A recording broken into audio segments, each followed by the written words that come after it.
Hey y'all, just wanted to pop on here and say, does anybody else find it interesting that 2 days ago, September 23rd, Ilhan Omar came out with a post stating how disgusting she thought ICE was and how that they needed to be abolished. And then 1 day later, yesterday, September 24th, somebody took it upon themselves and shot at ICE officers.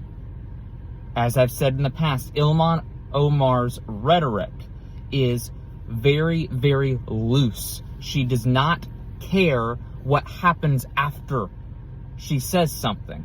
She will say something that incites violence, and then she will go and move on, and somebody will commit a crime. When you call people fascists, when you say that they are disgusting and they are harming people, as she has said about Trump and ICE and Charlie Kirk and a bunch of other people, people will take it upon themselves to try and take down the so-called terrible Nazis. Words matter. In the words of the Democrats, words matter. And you need to watch what you say. And it doesn't seem that Ilhan Omar watches what she says. It seems that she says opinions and says feelings, but then doesn't ever say, hey, don't go kill people because of it. She says, Trump is a fascist, Trump is Hitler, Trump is a racist, and then doesn't actually humanize him.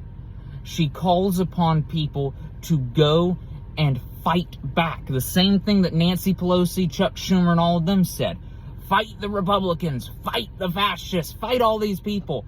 Yet, then whenever it happens, they say, oh, we're not responsible for that. That was a crazy lunatic that did it.